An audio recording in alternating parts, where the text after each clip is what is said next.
International Video Network welcomes you to Alaska.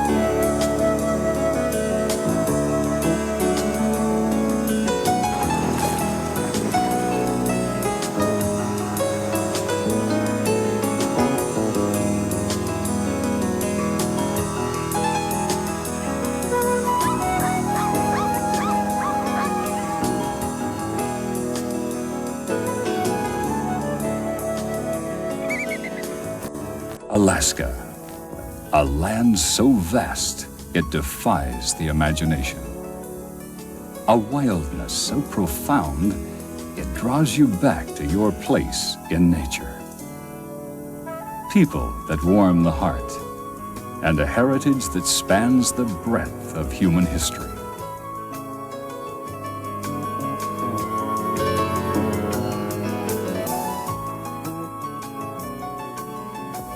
Alaska's every dimension stretches the imagination, from its 30,000 miles of convoluted coastline to its countless unnamed peaks. Covering an area 1/5 the size of the continental United States, Alaska's rich geological heritage includes 17 of the 20 highest mountains in the United States, half the world's glaciers, 3 million lakes, and 3,000 meandering rivers. Alaska is a land of surprises.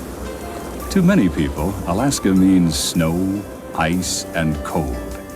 But to those that know her, Alaska also means long summer days that produce some of the world's largest vegetables. It is a land not of igloos, but of Russian churches and European villages. It is a land not only of log cabins, but of high-tech skyscrapers and state-of-the-art communications.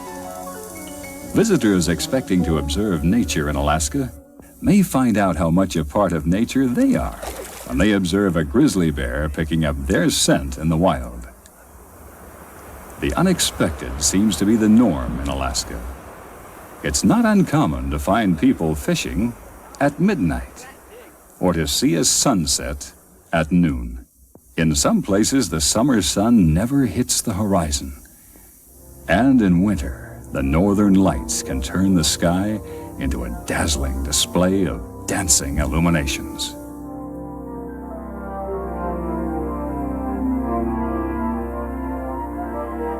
In observing the geology of Alaska, we become witness to the very forces that shape the earth on which we live. The perceptible movement of a massive glacier, active volcanoes forming new rock, and the grinding of ice forming new soil. These signs of massive change frozen into the landscape makes one wonder if the years by which we measure time aren't just fleeting moments in the true scheme of things. Yet this ancient land, seemingly still and frozen, breathes with life. Far from being a barren wasteland, Alaska supports the most varied and abundant wildlife in North America. The drama of the salmon run, the sight of millions of reddening fish returning to their ancestral spawning grounds to breed and die, illustrates the fleeting nature of life. Yet the awesome power of the rainbow trout thriving on the eggs the salmon leave bears witness to life's tenacity. It's impossible to view Alaska's wildness without gaining a new perspective on life itself.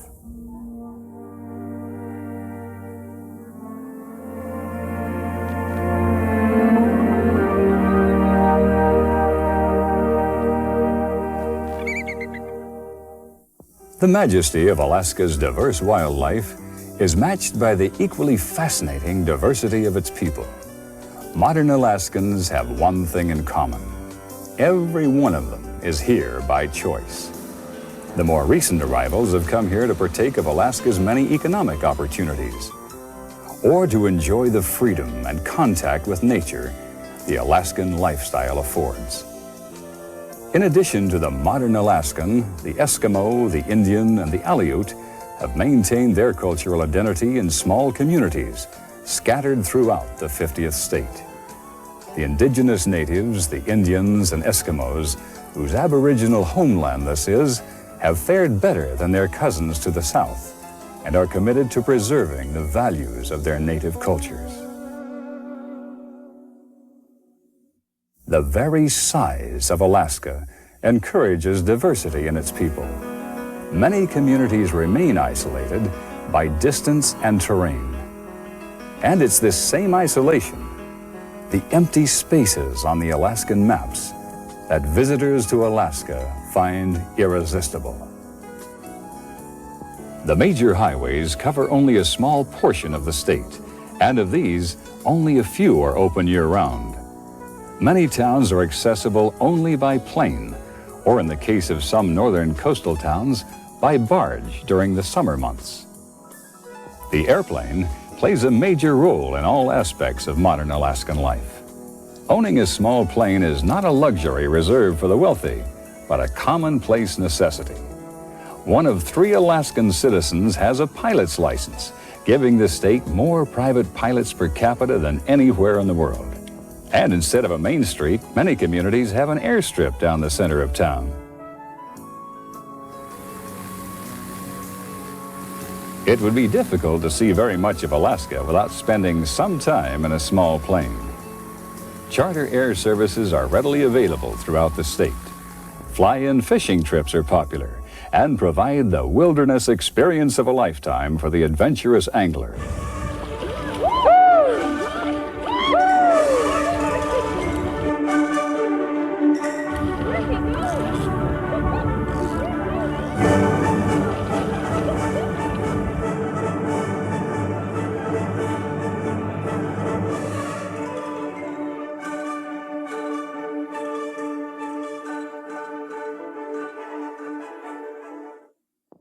Those who prefer to explore the more beaten path find that the Alaskan Railroad offers an equally exciting way to venture into the Alaskan wilderness. The train connects Anchorage with Fairbanks by way of Denali or Mount McKinley National Park, and is one of the most popular ways to see the park. The station is just a few yards from the Denali Park Hotel, which is itself built around old railroad cars. Since passenger cars are no longer allowed into the park, the train provides a viable alternative for travel to and from Denali. From the hotel, free shuttle buses commute in and out of the park on a regular basis. South of Anchorage, the Alaskan Railroad serves the stretch along Turnagain Arm to Portage and the fishing village of Seward. But trains and planes are not the only form of transportation used by Alaskans. Dog sleds, once the most comfortable and fastest way to get around in Alaska, have been replaced by the three-wheelers and snowmobile. But the dog remains an integral part of Indian and Eskimo culture. In nearly every native village, there are racks of salmon drying in the sun, the traditional form of dog food for the dog sled teams. Dog sled racing is Alaska's official state sport, with major races taking place throughout the winter and spring seasons. The world's longest dog sled race, the Iditarod, follows the same grueling 1,000-mile trail that once provided the only overland access across the interior to Nome. Today, this great land can be traversed by glass-domed railroad cars, luxury cruise ships, and the ever-popular ferries plying the marine highway. Of all the waterways in the world, perhaps none can rival the unique beauty of Alaska's famed Inside Passage. Stretching some 600 miles from Ketchikan to Skagway and encompassing 13,000 miles of coastline, this maze of waterways, islands, and fjords is one of Alaska's most spectacular sights.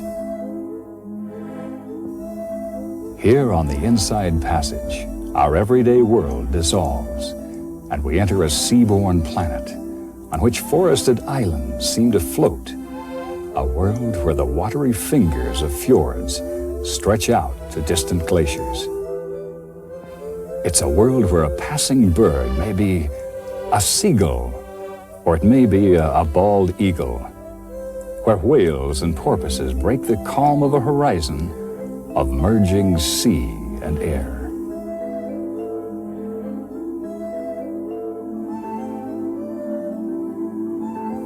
The summer sunset in Alaska seems to last forever, and there's no better place to enjoy it than from the deck of a boat on the Inside Passage. The colors shift and change until all the world turns to gold.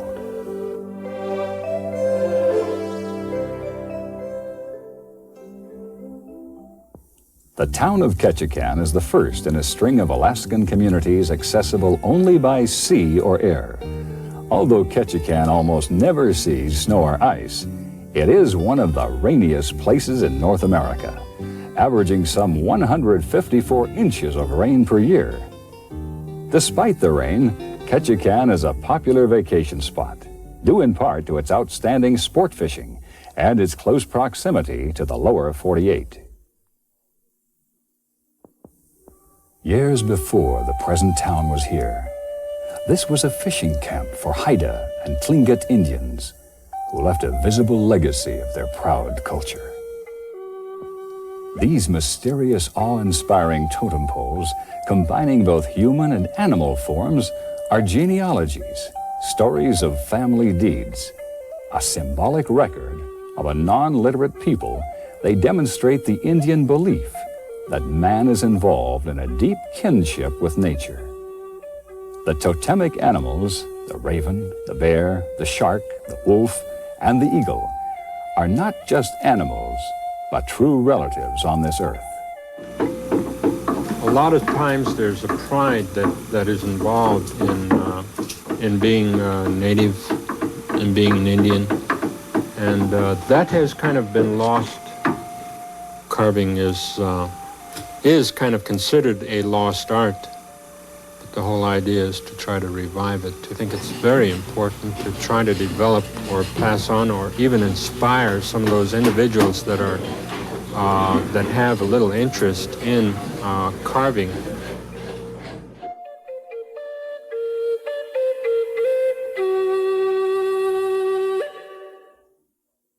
As the Marine Highway winds its way north, it stops at many small towns along the way. For towns like Wrangell, the ferry is the main link with the outside world. Locals use it for visits to other towns along the route, and of course tourists and adventure seekers use the ferry to get to jumping off points such as this. After the Wrangell narrows, the bright and beautiful town of Petersburg beams a velkommen, which means welcome in Norwegian, and the people of this town mean it. The clear, cold water and stately fjords on this extreme tip of Midtdorf Island reminded Peter Bushman so much of his native Norway that he settled here. Other Scandinavians joined him and built Petersburg, an Alaskan town with a distinctly European flavor. As in other towns of the Inside Passage, the people of Petersburg make their living from the forest and the sea. The traditional Norwegian art of rosemaling decorates buildings as it does in Norway. Even the painted shutters here recall that other much-loved place on waters far away. On days like this, when the clouds part and the snow-bright mountains appear, Petersburg is a place that's hard to leave. But the Marine Highway goes on, and another beautiful city with a different history awaits. Sitka rests at the foot of spruce-covered mountains and overlooks the blue waters of the Sound, where a chain of small wooded islands repeats the endlessly lovely theme of forests meeting sea. Sitka began as a Tlingit Indian village until the Russian Alexander Baranov, the commander of a fur hunting party, built a fort here in 1799. The Tlingit Indians rebelled and in a surprise attack destroyed the fort. Baranov retreated to return with warships and decisively defeated the Indians.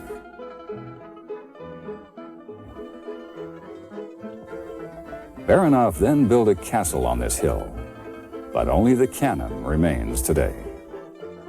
Sitka soon became a flourishing town.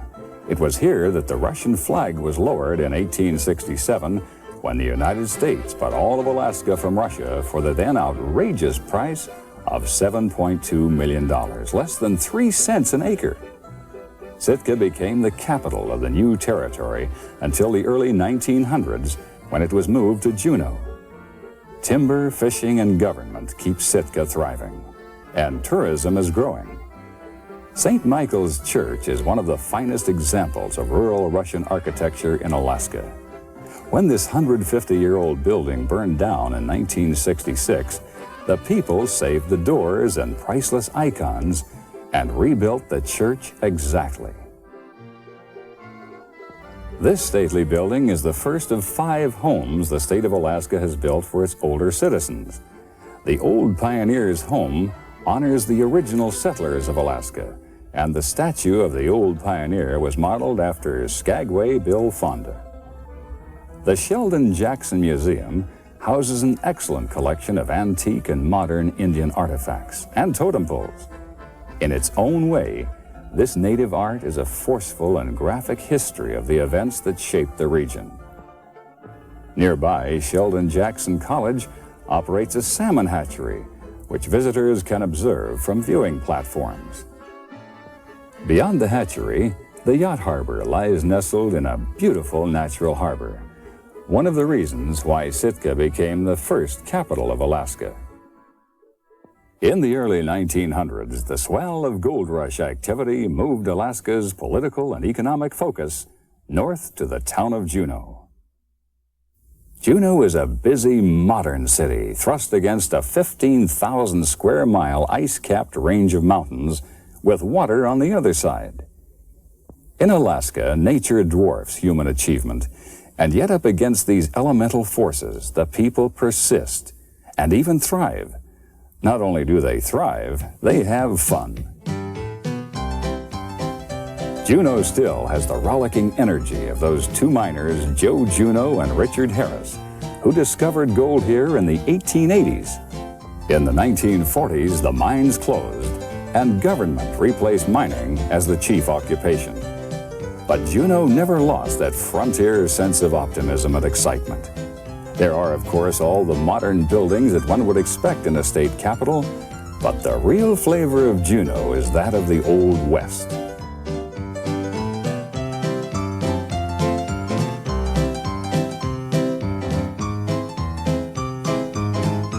It's not hard to imagine what those days and nights were like during the peak of the gold boom. And still today, the Alaska Hotel, with its antique furnishings, shows what a visitor to this town could expect in the way of accommodations back in the days when gold was king and Victoria was queen. But unlike old western towns of the lower 48, Juneau has a glacier within walking distance. The famous Mendenhall Glacier is receding, and as it does, the land-hungry people of Juneau follow it with buildings. Because of its geographic limitations, the city of Juneau has trouble finding the space it needs. Ironically, it's actually the second largest city in the world in terms of geographical size, but one of the smallest in terms of usable space. It's the capital of the state of Alaska, but a capital without room to grow. In 1974, the people of Alaska voted to move the state capital to Anchorage, but they never voted in the funds for the move. Today, Juneau remains the political capital, but because of its location and its room for growth, Anchorage has become the financial capital of Alaska.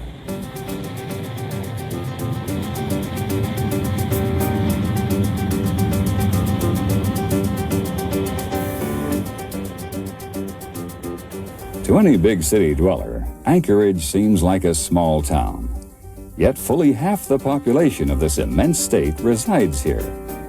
This gives you some idea how sparsely populated the rest of the state is.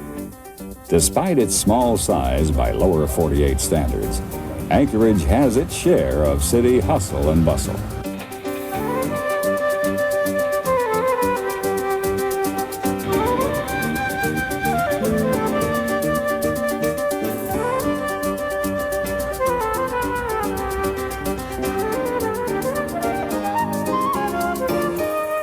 The city of Anchorage dates back to the late 19th century, when it was a tent city for gold miners and fur trappers. Fur trapping is still a major industry in Alaska, and Anchorage is the central marketplace for some of the most exotic and high-quality furs in the world. The Fur Rendezvous celebration takes place in Anchorage each winter. It's been called the Mardi Gras of the North. It evolved from a gathering of fur trappers to a rip-roaring celebration which features such delightful events as outhouse and canoe races.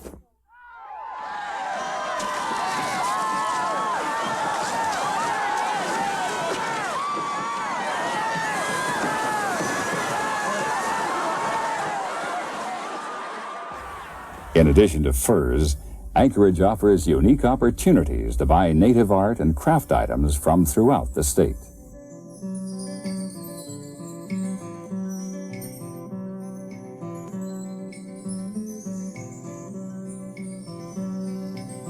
To the Alaskan native, art was and is a way of life. Every object used in the routines of daily life was turned into an object of art.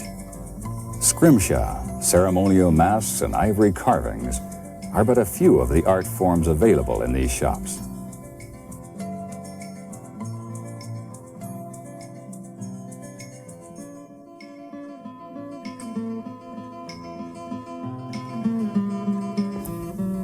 There's no shortage of things to do in Anchorage. For the more adventurous spirit, an evening balloon ride provides an unforgettable experience. The sky above Anchorage is dotted with these colorful forms drifting silently across the sky almost every evening during the summer months.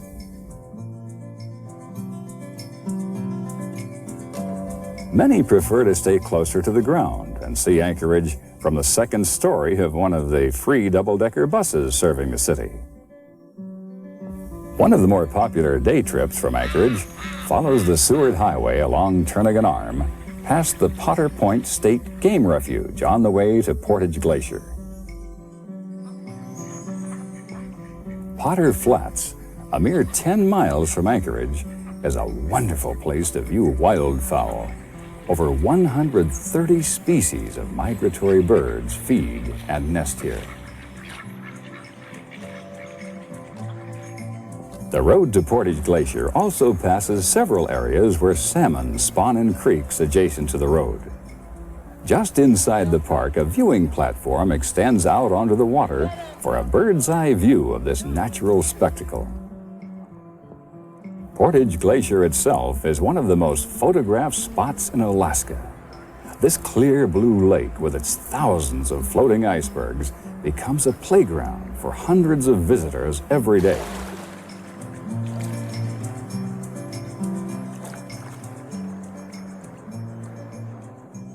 Some 70 miles south of Portage Glacier, the highway and the Alaskan Railroad end at the foot of the Chugach Mountains and the port town of Seward. Seward has been an important connection to the outside world since it was founded in 1903. These pilings are all that remain of the original cannery and port facility after the 1964 earthquake. But the port was rebuilt and stands today as one of the best-equipped fishing ports in the western United States. In addition to its extensive commercial fishery, Seward is one of Alaska's favorite spots for ocean sport fishing. The salmon in Resurrection Bay are sometimes so thick they seem to push each other out of the water. But there's more to do than fish in Seward. The Kenai Fjords National Park offers some of the most beautiful scenery and abundant wildlife in all of Alaska. Several private charters take visitors on day-long trips from Seward into this relatively new national park. And the experience is unforgettable.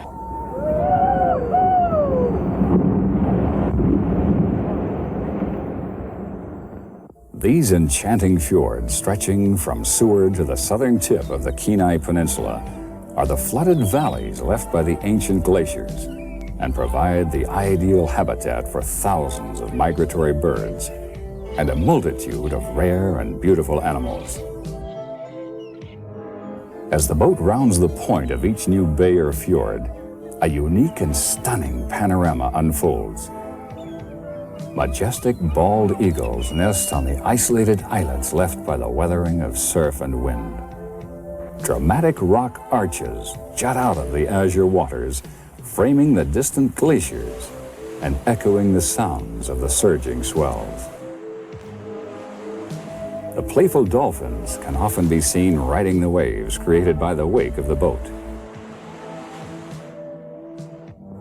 For the seals and sea lions, these calm waters provide an ideal calving ground. The only danger they face is an occasional lunge onto the rocks by an aggressive killer whale, a natural enemy to these smaller sea mammals.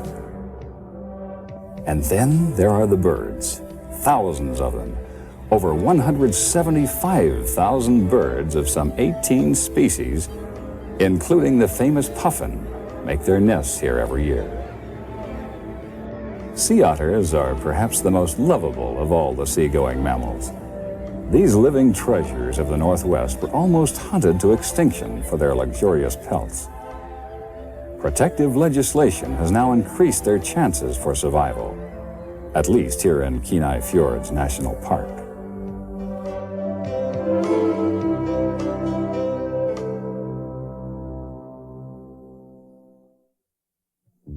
At the southern tip of the Kenai Peninsula is Homer, a commercial fishing port that has become popular with sports fishermen and campers alike. Perhaps best known for its great halibut fishing, Homer also boasts wonderful salmon, trout, crab, and shrimp fishing. Much of the town is located on a 4.5-mile spit of land that juts out into Kachemak Bay.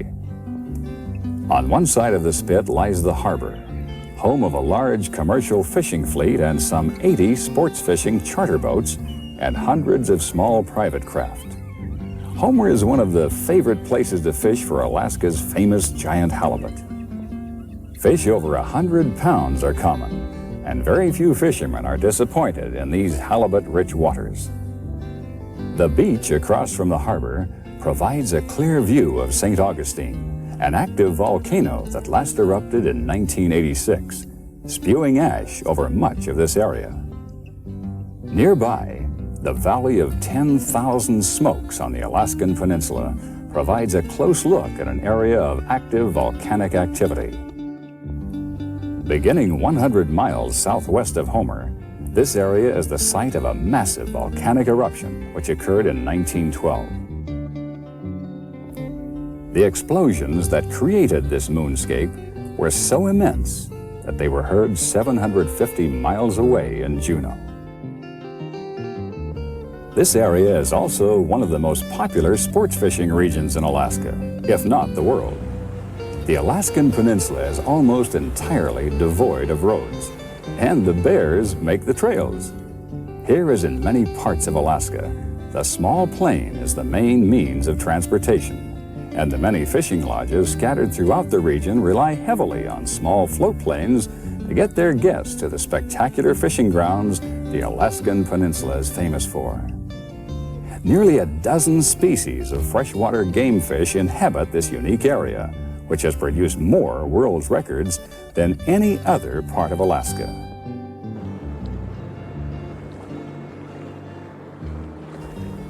The Bristol Bay Basin is home to the largest sockeye or red salmon runs in the world.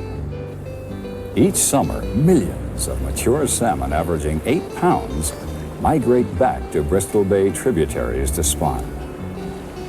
Following the call of some ancient instinct, the mature fish swim up their native rivers from the ocean, across the lakes, and into the smallest creeks to the place of their birth. Upon reaching their breeding grounds, the salmon mate, spawn, and then die, leaving their flesh to fertilize this delicate ecosystem. The trillions of eggs spawned on each streambed become a prime food source for predatory fish such as this fat rainbow. Iliamna Lake, the second largest lake in the United States, is the nursery for what are thought to be the largest rainbow trout in the world. Pound for pound, these rainbows put up a better fight than any other game fish.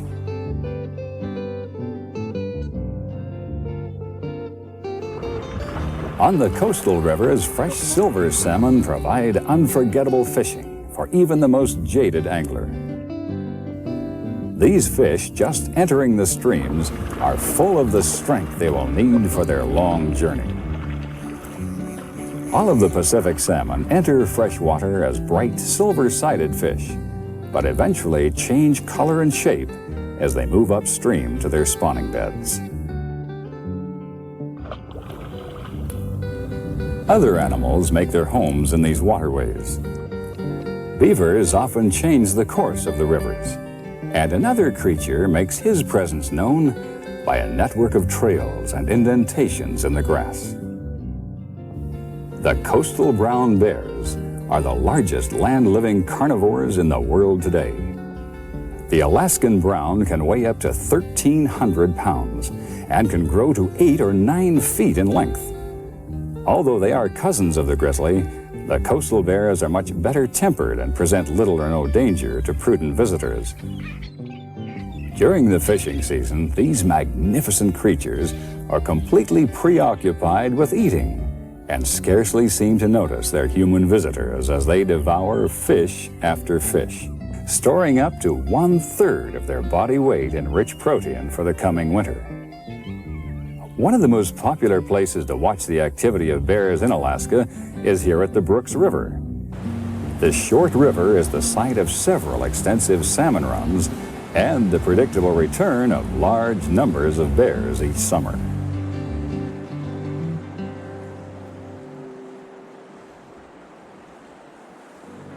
Several hundred miles northeast of the Alaskan Peninsula, Mount McKinley makes a spectacular centerpiece for one of the world's most awe-inspiring national parks.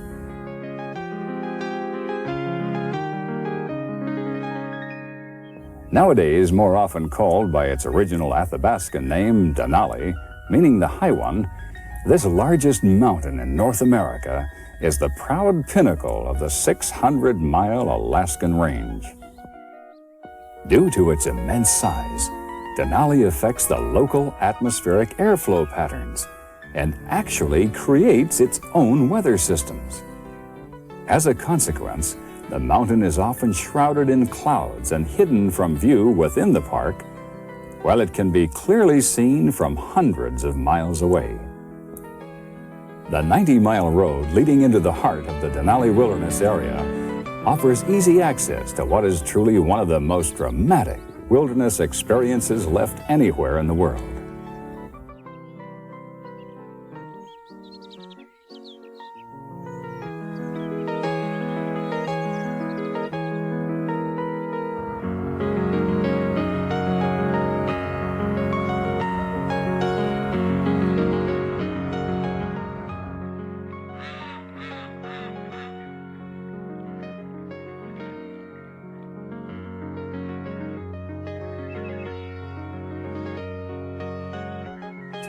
This delicate ecosystem has been protected from the fate of so many of our national parks by a policy limiting traffic into the park to shuttle and tour buses.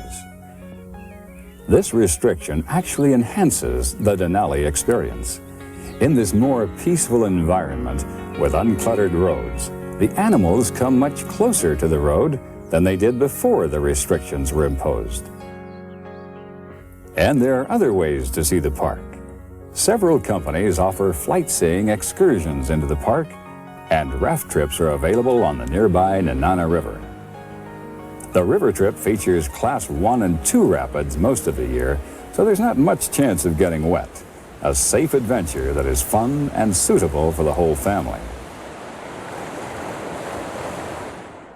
There's more than wilderness to the Alaskan experience. The Matanuska Valley, located just 45 miles northeast of Anchorage, reveals another side of Alaska's rich natural heritage. Alaska's long summer days and deep volcanic soils combine to create the richest farmlands in the world for some crops.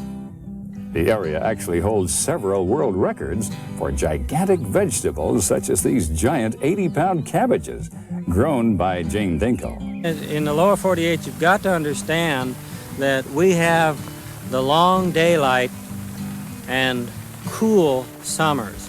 And your crucifers, which is your cabbage, cauliflower, broccoli, thrive under cool climate and long daylight. They'll put on a pound or so a day right now. And that's a 4-foot yardstick. That isn't a 3-foot yardstick. As the road from Anchorage to Fairbanks winds through the heartland of Alaska, many reminders of her fascinating history and unique lifestyles appear along the way.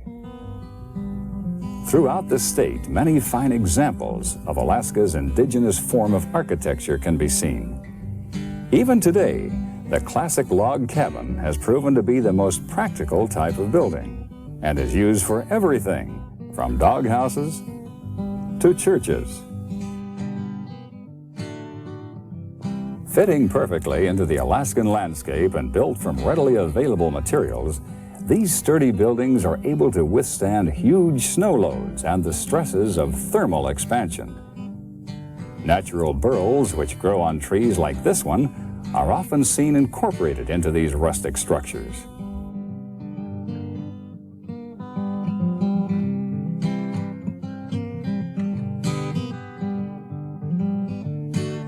Alaska's northernmost major commercial center is the town of Fairbanks. Once a booming gold rush town, modern Fairbanks still sits on Alaska's frontier. It's the home of the University of Alaska and a jumping-off point for activities in the roadless north. The university is a research center for Alaska's agricultural and technological development and the site of one of the state's most prestigious museums.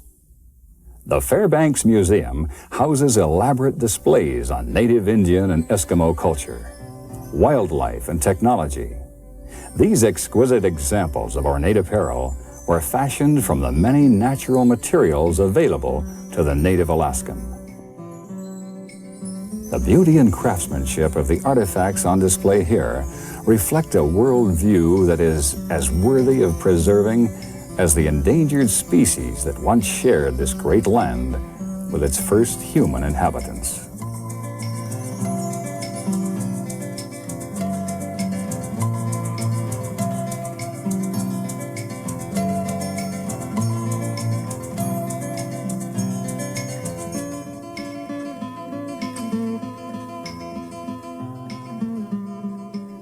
A few miles north of Fairbanks, the highway intersects the Great Alaskan Oil Pipeline, one of the most impressive technological feats of modern times.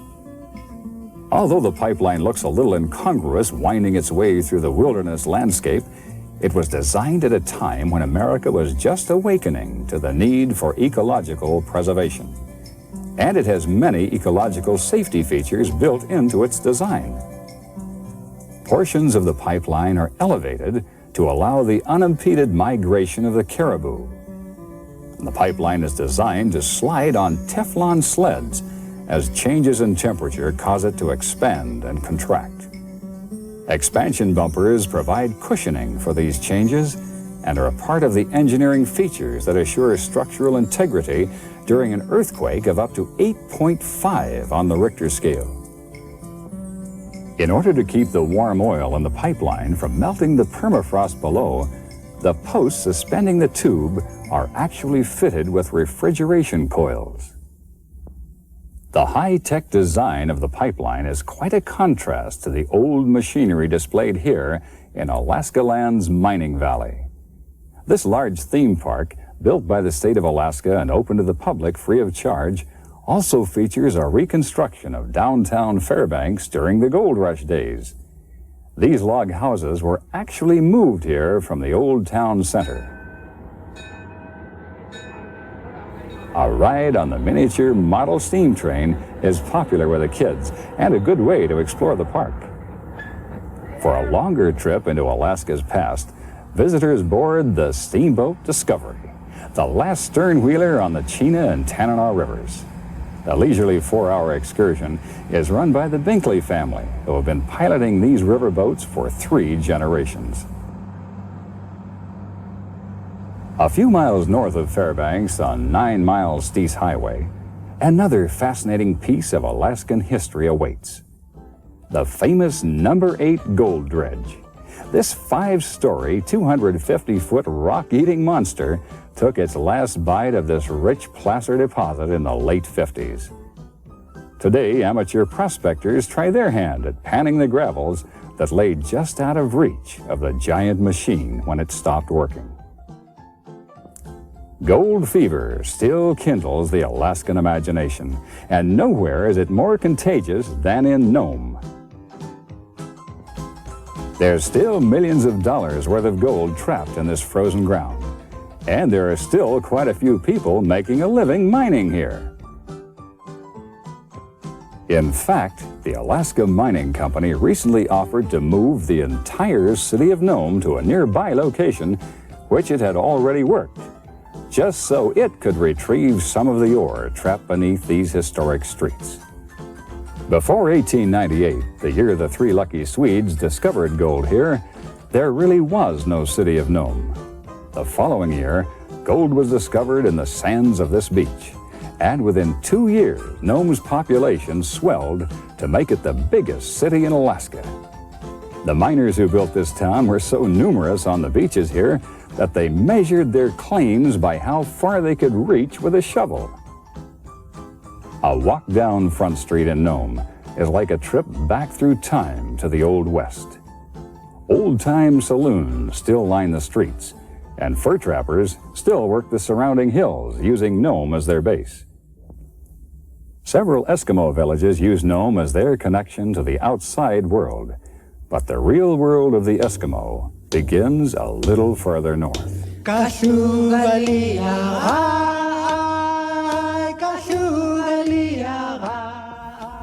Kotzebue is a town of a little over 2,000 people, 80% of them Eskimo, and still basically a subsistence culture. This is a harsh, wild place at the end of the earth, pressed against the cold Arctic Sea. Hunting and fishing are primary sources of livelihood. Kotzebue sits on a peninsula near the location of the ancient Bering Land Bridge, which was the route of those earliest Americans on their trek from Asia to this new land.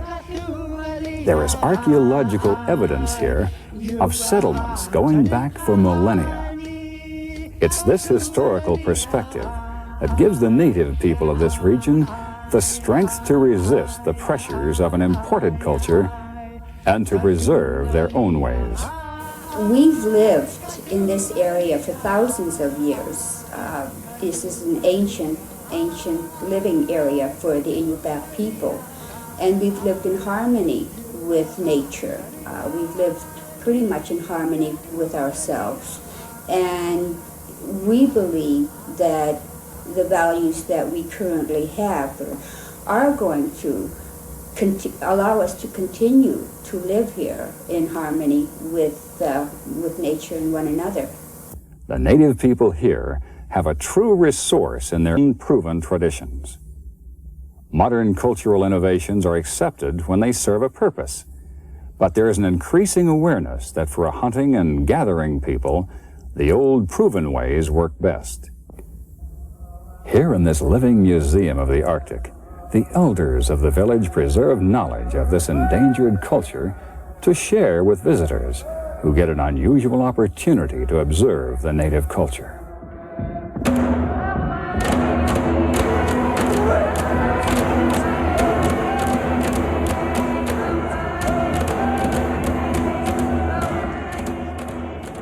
In the museum, the elders have created a vital ongoing school to pass their wisdom about their own world to the youth of the culture.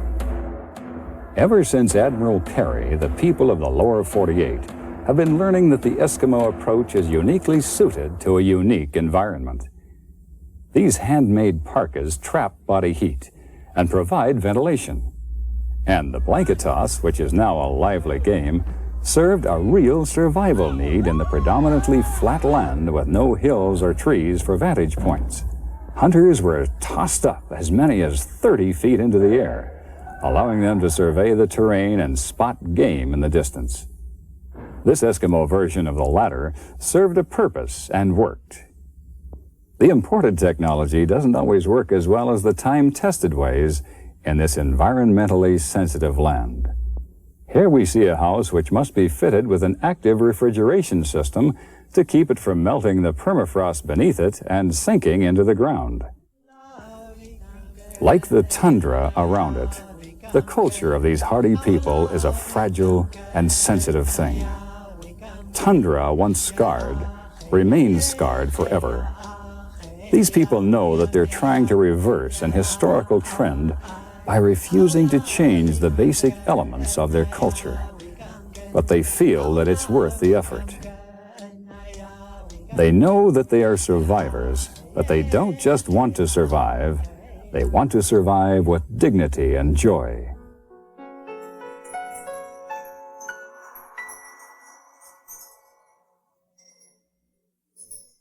And as it is with the Eskimo, struggling to maintain their culture while integrating into the modern world, so it is with all of Alaska.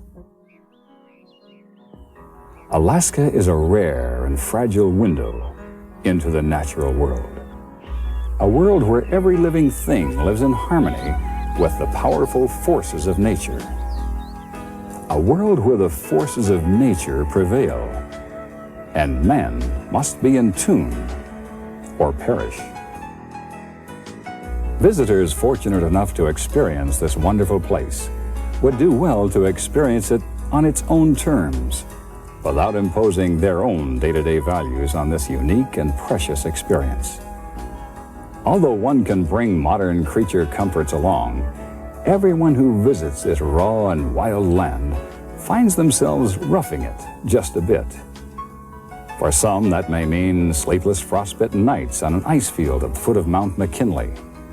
For others, it may mean a lukewarm shower, a dirt road, or an evening without television. Part of the magic of Alaska is that her most profound experiences may come when least expected. The beaten path may offer many wonders, but the moments that last forever may sneak up on you like the Chinook winds and linger like an Alaskan sunset.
Anchorage, Alaska, a metropolitan city of over 250,000, can lose some 25,000 citizens when they move to the wilderness lying just outside the bursting, brimming city's doorstep.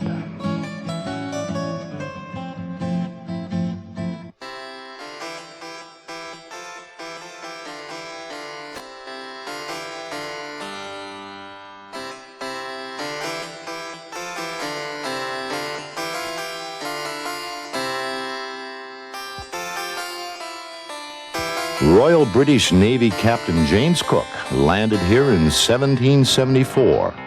In a copy of his journal he wrote, "It be a wild, primitive place of long valleys and towering mountain, lashed by storm and tide, which are of considerable speed and strength, providing hazard for unwary man or animal. This land is home to great beasts of the sea and shore, which has created some danger at times for the crew. An extreme large ice bear of exceeding ill temper lives upon the ice, which flows out of the valleys to the sea in this cold area of the world. Our ships are easily provisioned by the numerous native peoples, and we've traded for many skins and goods. Our contact with the inhabitants have been pleasant, for they are a friendly, open people in the land of hostile elements. Many things have changed since 1774. Thousands of men came and went in attempts to take from this land its gold, its ivory, and furs. But in 1906, other men came here too, not to take, but to give to future generations the natural splendor and ruggedness they held so dear in this giant land, this great land, this wild, scenic Alaska.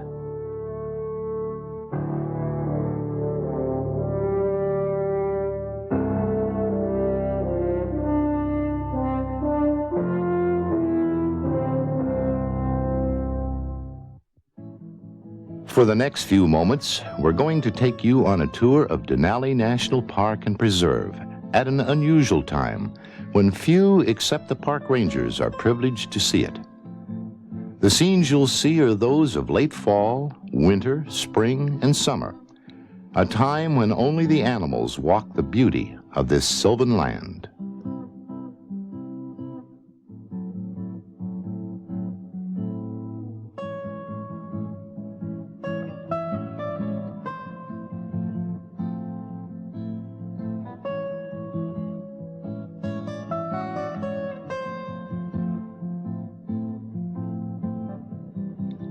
The immensity of Denali surrounds you, tundra and mountains by the mile, dominated by the ever-present Mount McKinley.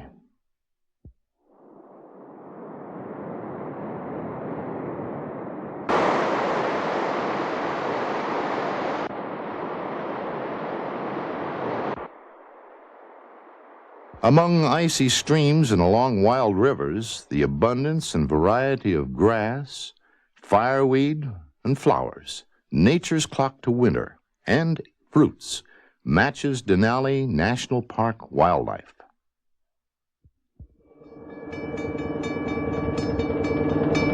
Denali National Park and Preserve is served by both road and rail.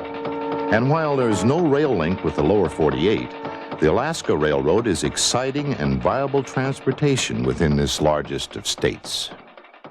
After a tour of 4 straight months of 24 hours a day performances, there's something in the air that's different, and the animals sense it.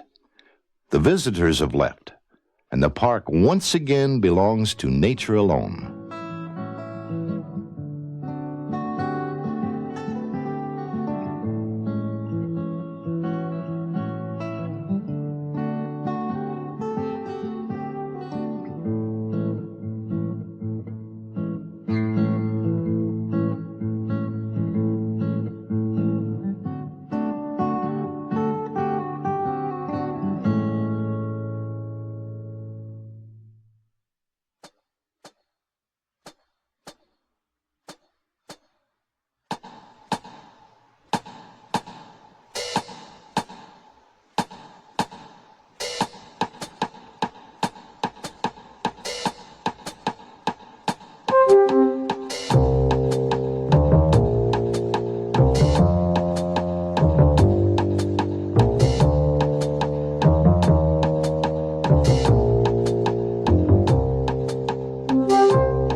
Bull moose gather and guard their harems in late fall. Nature's balance here, as anywhere, is maintained by nature. While the humanitarian in each of us agonizes when we see an animal wounded in an encounter with one of its kind, we must realize that it is part of the normal cycle of life. In each encounter between kind, there must be a clear winner and another which loses. The challenge is always the same, only the reasons vary. It might be a territorial battle, competition for a favored female, or maybe it is for food in an area where it is more readily available. Sometimes there's a lengthy preamble giving ample preparations by the combatants, allowing the less secure or the confident animal to back off or give way to his more dominant counterpart.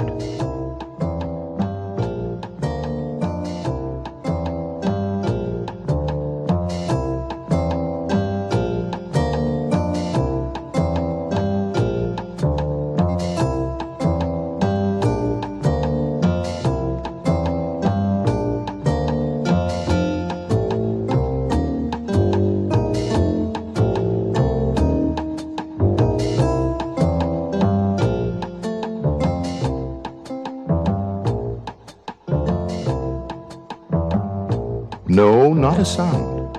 This bull is doing a lip curl, catching the scent of the female cows.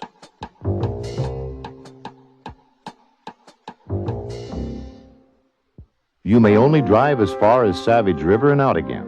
The park desires to give as little disruptive exposure to the animals as possible. One of the ways to accomplish this is by using the park's tour buses that are operated by people who know the varying moods of the park's residents. They've been proven to be the most practical way of viewing Denali wildlife. You can park and catch a tour bus at Riley Creek.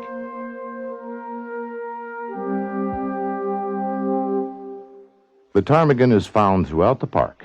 This one feeding is quite sheltered with its fall protective coloration. Were you to visit Alaska's gift to the world, you would probably be doing so during the tourist season, which runs from May 1st to September 1st each year. Denali National Park is the only place on Earth where hundreds of thousands of visitors can readily view a large variety of wildlife in their natural setting, a setting of staggering beauty.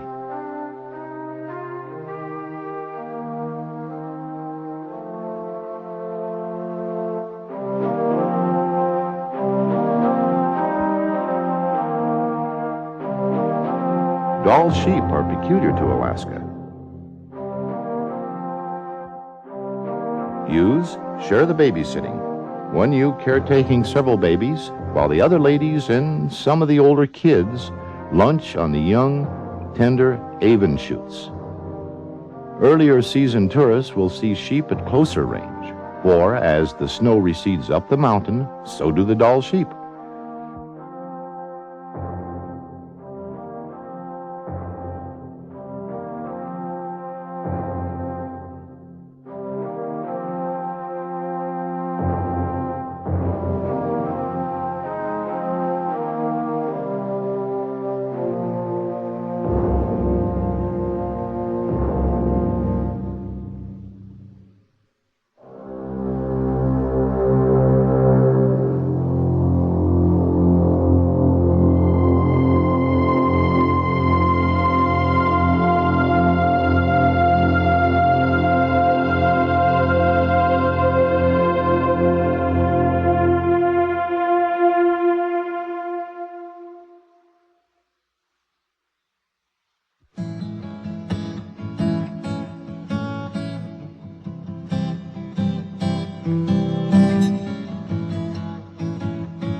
While sheep can drink water from snow, for campers there's a different problem. There's piped water at 3 of the campgrounds, but in general, you are advised to boil all drinking water, or better still, bring your own water with you from Riley Creek, where you will be registered and assigned a camp space.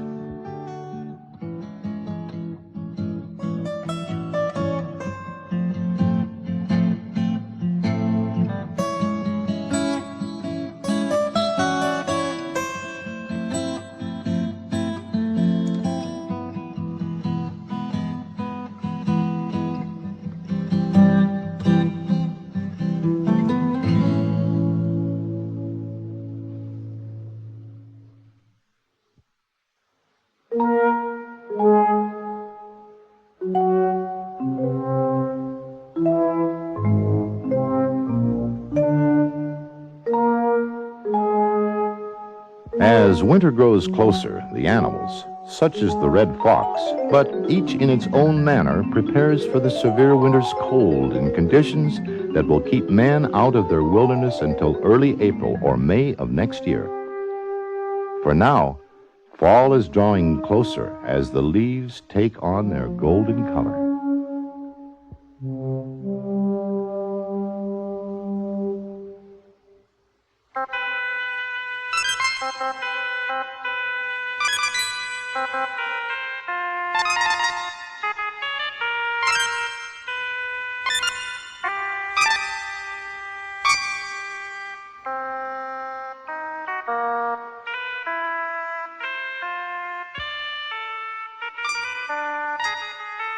Some of Denali's wildlife will hibernate.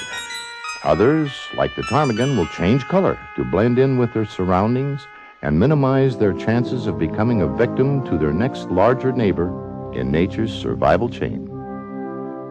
As for your protection, you are encouraged to keep your food in these food lockers, to keep your food and prepare your food away from your sleeping area. Bears may come in all shapes, sizes, and colors, but they have one thing in common. They are wild, dangerous animals.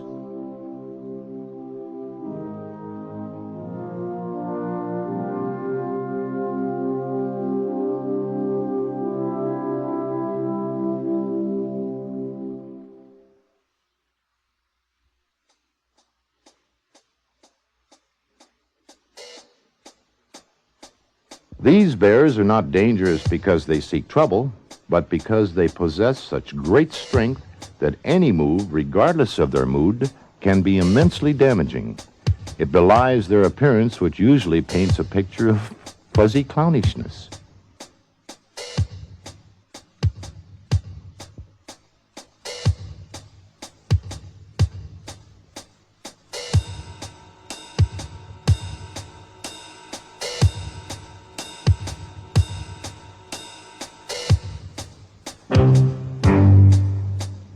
This bear has to content himself with foraging for roots and grubs. Of course, anything else that fails to get out of the way in time is also a potential dinner, regardless of what size it happens to be. Grizzlies know no fear.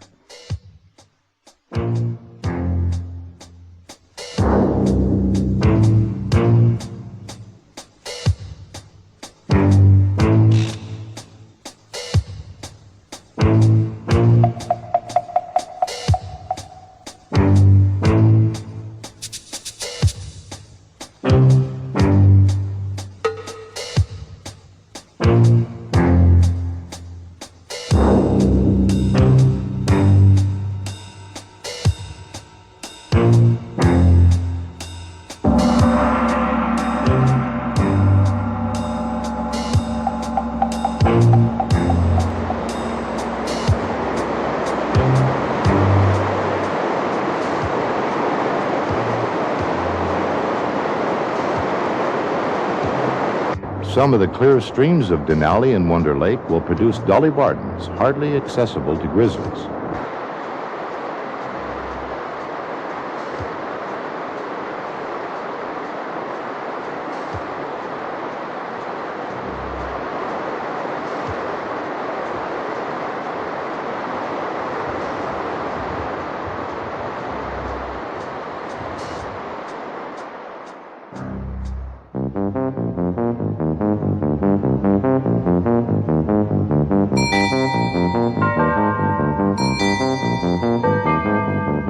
The coyote, a rare sight, is forever on the alert.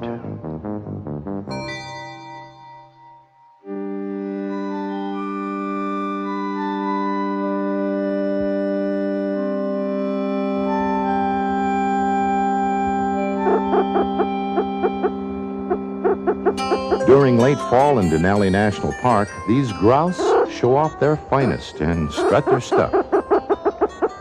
But amidst all of the posturing and displaying, the ominous shadow of survival looms larger than life, and a continual watch is kept. Even the porcupine shields himself with quills.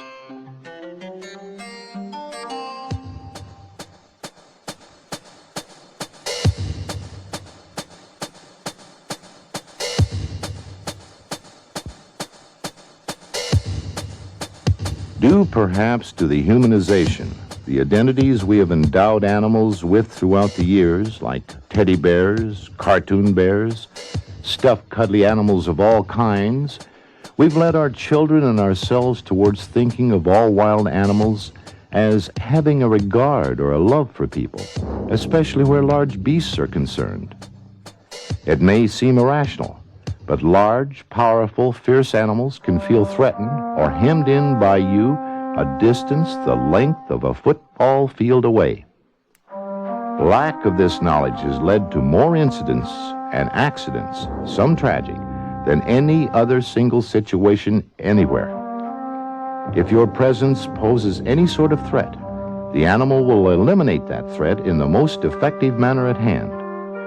The magnificent wildlife of Denali National Park and Preserve is just that, wildlife.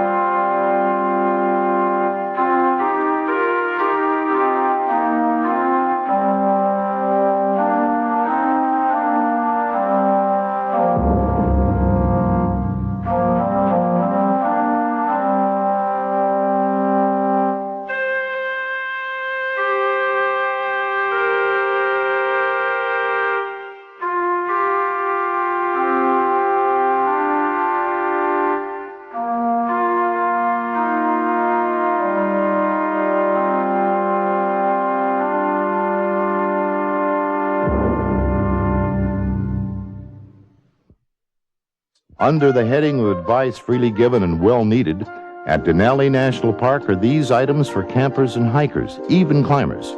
Bring warm clothes, insect repellent. Do not feed any of the animals, even small ones like the camp robbers. Keep a clean camp. Wash your dishes immediately. Don't cook food directly on the provided fire grates. Cook and store food away from your sleeping quarters. Put your food in your vehicle or the big metal storage sheds. Remember, you're in a remote, primitive, isolated area. You must depend on yourself to be prepared. All of this applies from Riley Creek to Wonder Lake. Bald eagles are not uncommon in Denali, for they are forever on the alert for possible danger or prey, scanning the hillside with their sharp, watchful eyes.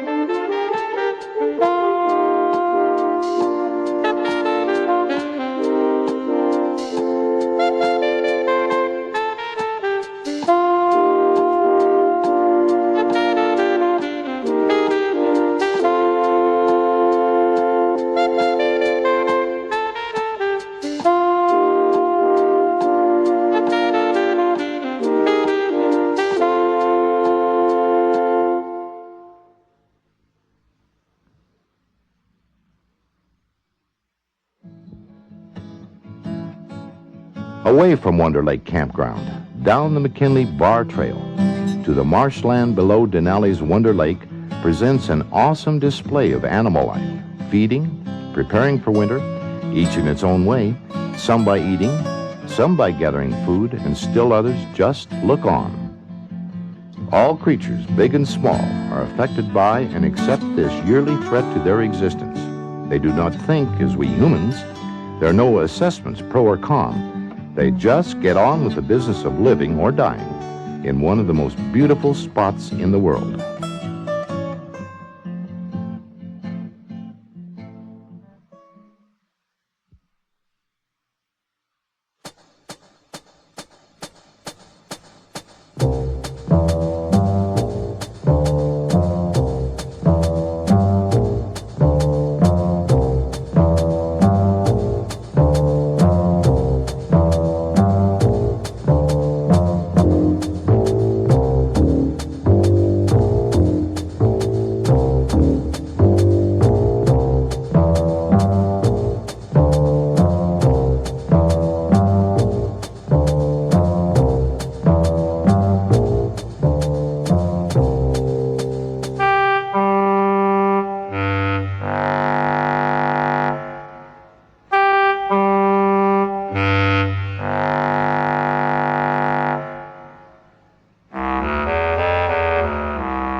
Muskrats are not antisocial. They're just not really gregarious, even with their own kind. They just like to keep their yards free of neighbors, regardless of who they are or what they're doing.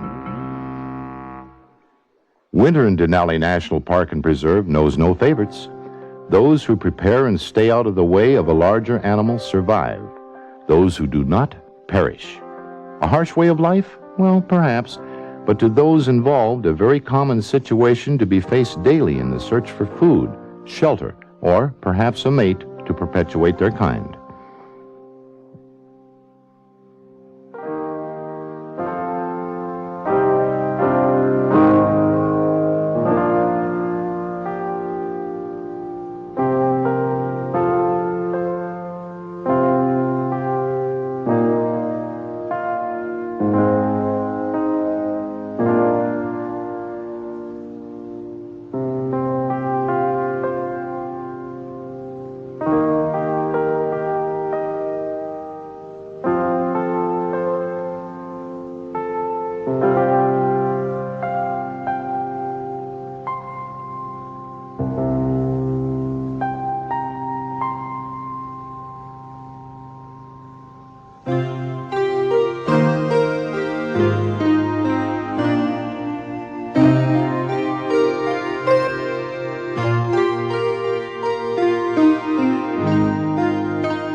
This immature trumpeter swan has strayed from its kind and may find itself caught in the abrupt harshness of winter. The onset of winter brings with it special problems for all ducks and animals alike. But with a little luck, all is well. Fleas eaten by beaver is a sure sign of them being nearby and preparing for winter.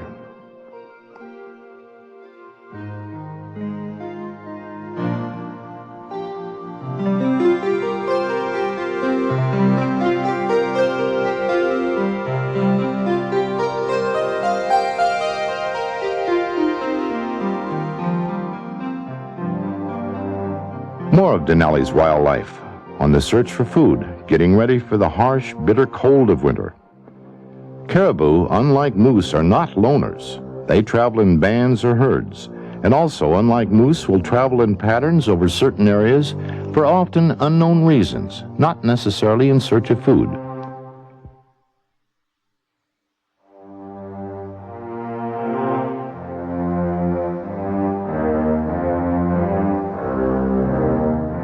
You may think there are more males than females in this caribou herd, but that's understandable because caribou females carry antlers too.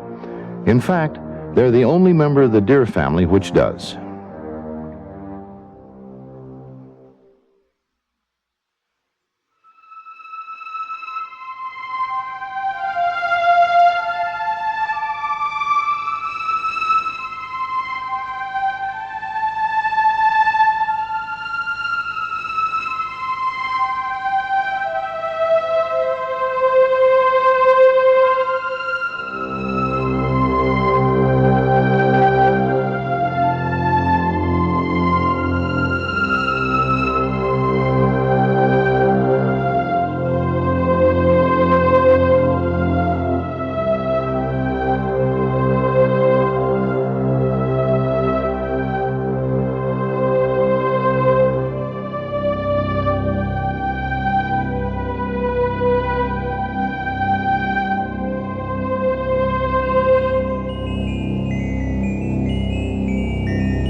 Even starting with a nice day, Mount McKinley writes its own rules.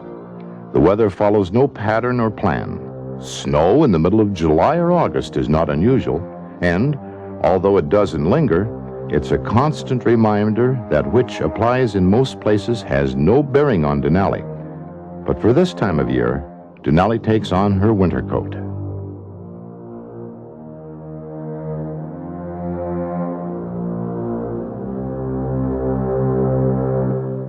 The red fox is forever hunting. Seldom do these snowbirds or ptarmigan have to fear the red fox, for they also are forever on the alert for danger.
In the never-ceasing quest for food, the large conifers scan all of the animals' lives.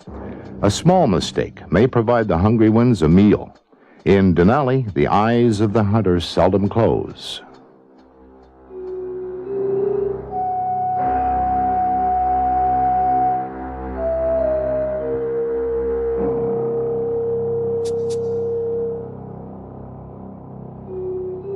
We're about to witness a confrontation between several caribou.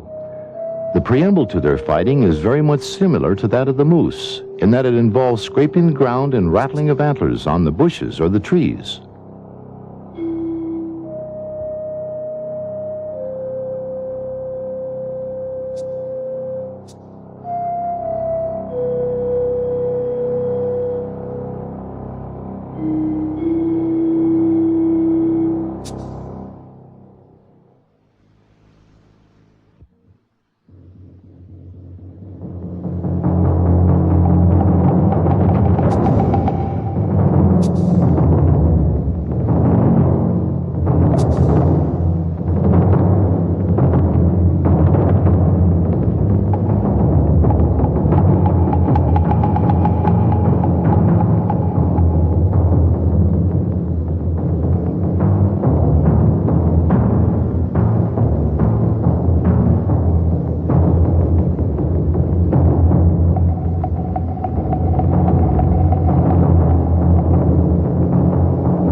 Certainly less proud, drained of energy, and defeated, the winner is declared.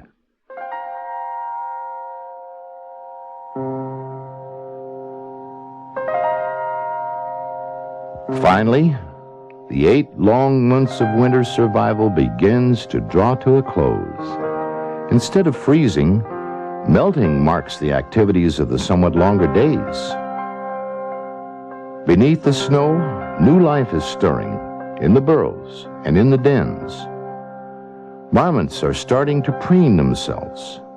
The red fox and the larger animals are also moving, for soon the cycle will begin once again. The eternal competition for survival during the 4 short months soon to arrive. It's time to clean up, don new apparel, and face the visitors.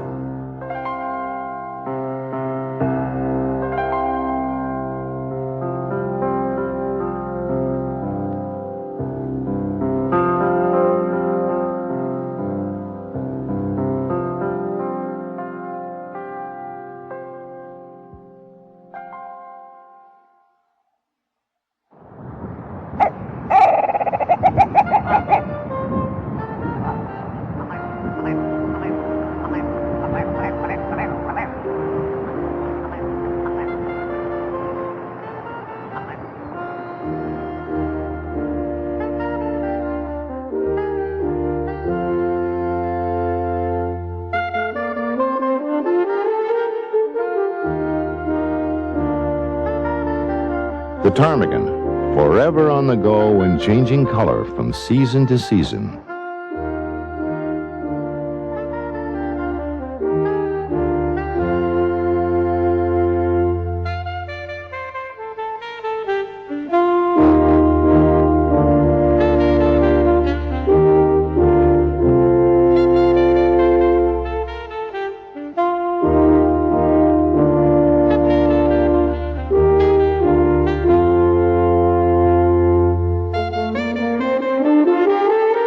The question was asked, how do you set aside a wilderness park and preserve that impresses people? Well, you start with a mountain that impresses people. All 20,320 feet of it, Mount McKinley.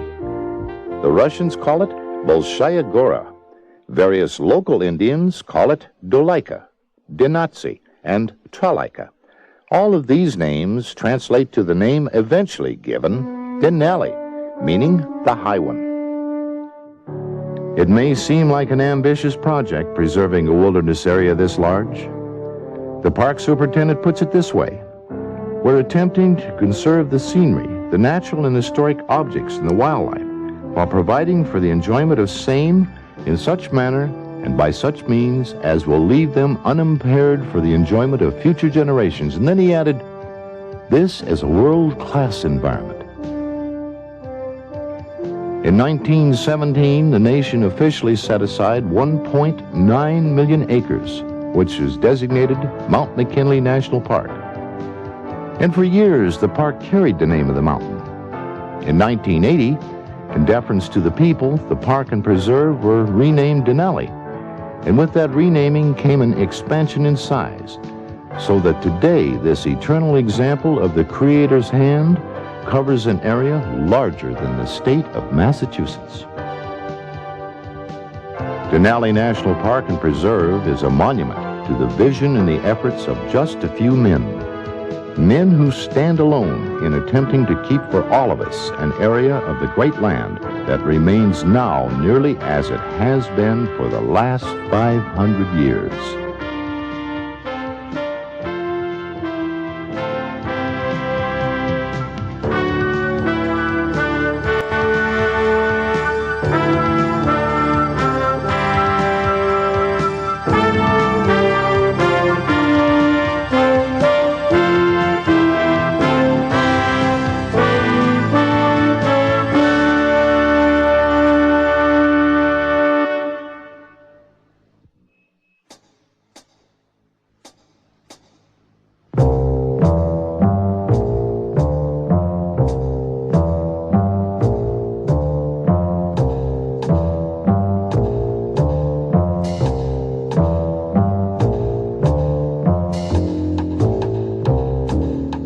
Should you decide to take a stroll in the willows for observation of further wildlife, be aware that moose, the largest and most impressive of the deer family, consider willow groves as their favorite meal and rest areas.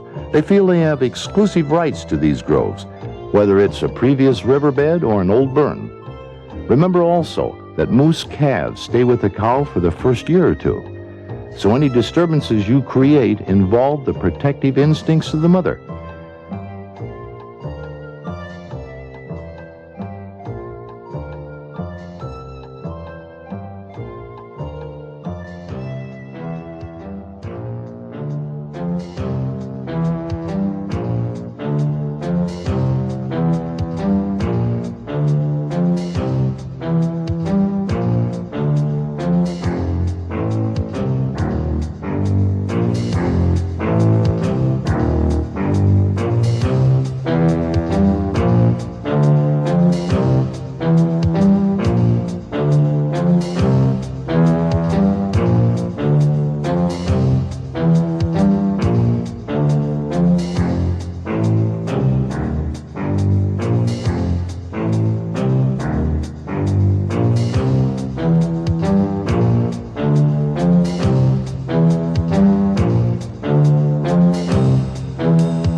Triplets are not an uncommon phenomena to the mother grizzly.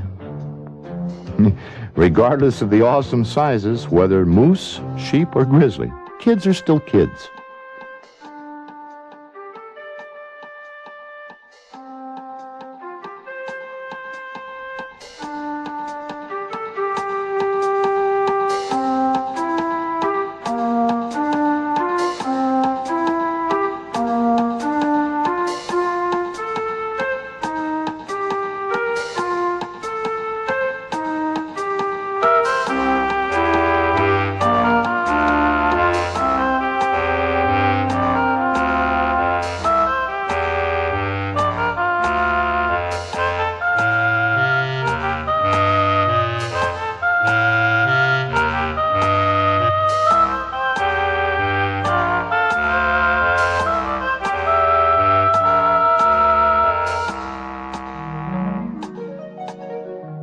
The spring weather brings back the swans, and the ponds come alive.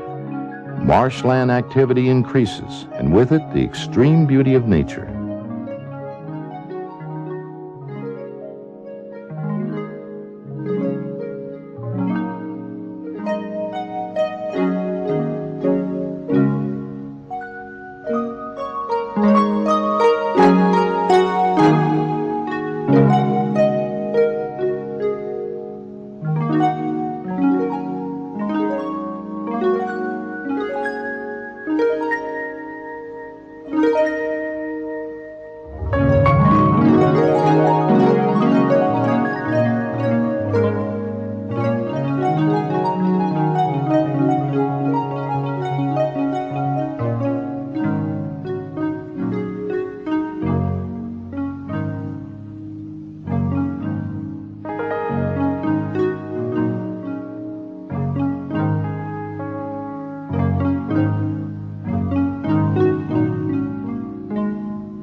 For spring and then summer brings on the growth of leaves and flowers.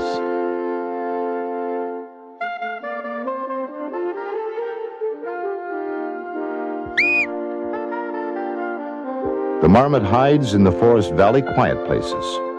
Soon their young will take the place of those who failed nature's bitter lessons and compete with those who won the battle for survival. The cycle continues its endless path from the dawn's mist through the day's adventure and into the evening shadows.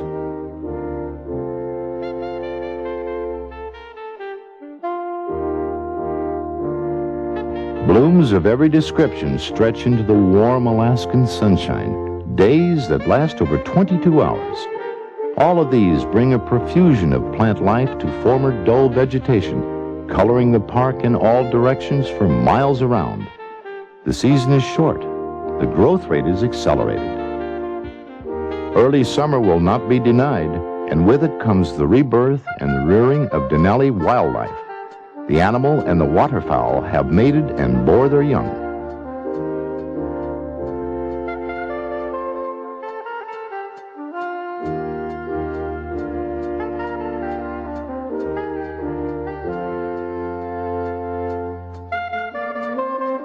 Things do change. Old ways go by the board, rules change, and the environment bears the evolutionary shift. We can't do much about that, but the change is gradual. The celebration of life in Denali Park is ready for you. we can be sure that what we see in the park today will be there for others to see tomorrow and tomorrow. Enjoy yourself. Enjoy our park and spread the word. The show goes on every day, rain or shine, and your pass is waiting.